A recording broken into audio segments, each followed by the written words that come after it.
Welcome back to Ladies Who Level Up, the podcast. I'm Anthony, and this is episode 2. If you completed sheet 1 before pressing play on this, I am genuinely proud of you. Most people skip the work and go straight to the next piece of content. You didn't, and that matters. Today, we are on sheet 2. My vision for my brand. Doesn't that sound lovely? I want to warn you though, before we start, okay? This sheet is going to feel different. Sheet 1 was more analytical, more facts, more numbers, more definitions. This sheet is emotional, okay? If you are someone that has been taught not to show emotion, get that belief out of the window. Your vision is not soft. Your vision is the most strategic thing you own. Let's talk about that for a minute. I want to talk about why your vision matters, okay? From a pure strategy perspective, because some of you are listening to this thinking, is this the touchy-feely part before we get to the real work? This is not that, okay? Here's what I know from building and scaling brands. The women who grow the fastest are not always the ones with the best offer. They are the ones who can see their brand so clearly, so specifically, that every decision they make is filtered through that vision. They don't just post content. They post content that is moving them towards something specific. Vision creates direction. Direction creates momentum, and momentum creates results. And here's the strategic piece that most people miss. Your vision is your anchor. Ship stops, it's your anchor. There will be moments in the next 12 months where you get distracted. A shiny new opportunity, a pivot that sounds so exciting, a new collaborator wants to pull you away with their ideas and make you go off track. Without a documented vision, you'll say yes, and it'll throw you off course. And you need something concrete to measure this against. So with a documented vision, you have a filter. Does this decision move me toward where I said I was going? If the answer is no, you already know what to do. Sheet 2 is a free writing page. It's dotted lines, not boxes, because I wanted you to really put your thinking cap on it. I just wanted it to flow and not fit into a template. But there are 4 guiding questions at the top of the sheet, and I want to walk you through each one. Question 1, what does your brand stand for in the next 12 months? Not what do you want it to stand for? What does it stand for? Written in the present tense as though it's already real. Your answer should be, my brand stands for X. This is a writing technique, but it's also a psychological one. When you write your vision in the present tense, your brain starts to close the gap between where you are and where you want to be. What are the words, the feelings, the values that you want your brand to embody a year from now? Write them as facts. Don't hold back. Question 2, what are people saying about you? This is a reputation question. In 12 months, when someone who has worked with you or followed you for a year and is talking to a friend, what do they say? What is the word that comes up the most? She's the one who, finish that sentence for yourself. That sentence is your brand promise. Question 3, what have you stopped tolerating?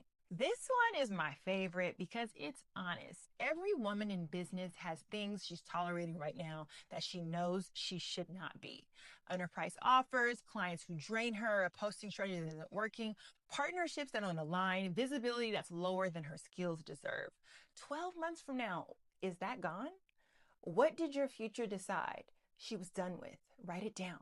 Because the decision to stop tolerating something is often where transformation begins. Question 4, what does your revenue look like? How does it feel?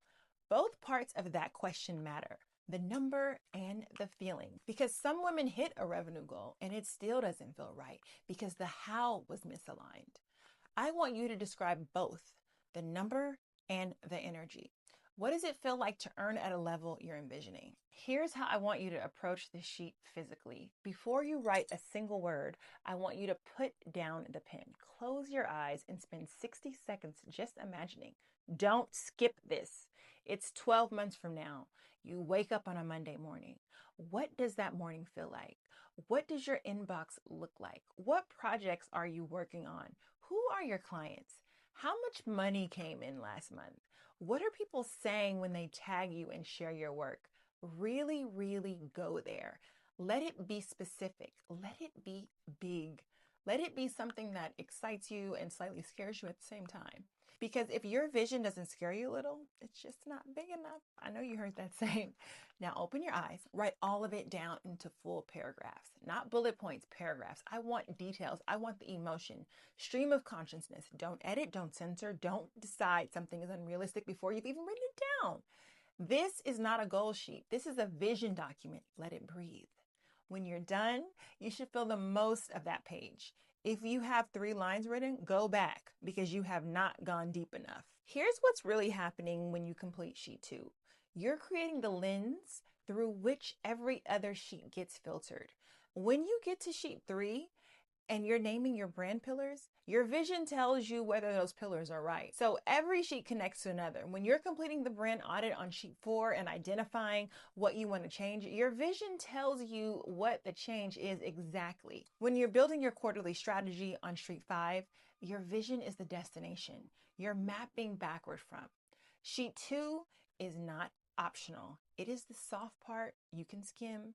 It is a North Star for every other decision in this framework. And here's the other thing it does. It keeps you going when things get hard. And things will definitely get hard. There will be a month where the numbers aren't numbering. There will be, a launch that doesn't go right. And the question is whether it was worth it. So you gotta stand 10 toes down on your vision. On that day, I want you to come back to this page. Read what you wrote. Remember why you're actually building. Remember who you said you were becoming. Your vision is your anchor. Build it with intention. Now, I want to address the most common reason women don't complete this sheet fully. And it's not time. It's not the ability. It's fear. You're a little scared.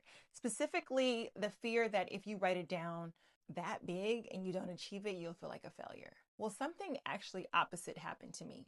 Many years ago, I was writing I guess we call it a vision board. I'm so over vision boards now. I got my big girl pants on. But I was making a vision board and I put everything on this vision board that I wanted to accomplish. And I accomplished it all. Every single last thing, down to meeting my husband. I never did a vision board since. It scared me. It literally scared me because everything really happened and it kind of freaked me out. So mine did the opposite. I wasn't, I'm never doing a vision board again because I'm going to fail. I'm not doing a vision board because I'm actually going to do this. And am I ready? So let me tell you what I did this year, honey. I made my first vision board since 2016. And that's why I incorporated this sheet into the strategy because I do feel like it's important and it does hold you accountable. So that's my own personal experience with the whole vision. And it's really, really key. It's really, really key. So if you have a fear that if you write down a vision that big and you don't achieve it and you're going to feel like a failure, instead of writing the real vision, you write something smaller, something safer, something you're pretty sure that you can hit and you call it your vision. That's not a vision. That's not a vision. That's a safety net. That's what we call a safety net. And you cannot build a brand that levels up from a safety net. I'm going to tell you the same thing I tell every woman I work with. Write the real vision and be wrong. Period. Write the thing that feels too big. I always say Oprah is you reaching for the stars, you saying you want to be the next Oprah is not too big. Write the thing, because even if you only get to 70% of it, 70% of your real vision is significantly more powerful than 100% of your safe version. Aim at the real thing. You can always adjust the strategy. You cannot get somewhere worth going if you aim at something too small. That is sheet 2. Close this episode. Go write your vision for real this time, and then come back for episode 3, where we want to get into the architecture of your brand with the pillar sheet. That episode is going to change how you think about your content, your offers, and your entire brand structure overall. If you're still listening to these episodes without the physical sheets in your hand, I need you to go fix that right now. The link is in the show notes. Every episode in this series is designed to work alongside the sheets. They are the tool. I'm just the guide, okay? Grab the strategy sheets, write your vision, and come back when you're ready. I'm Anthony ALLEN-ZOUHRY, and this is Ladies Who Level Up. Bye.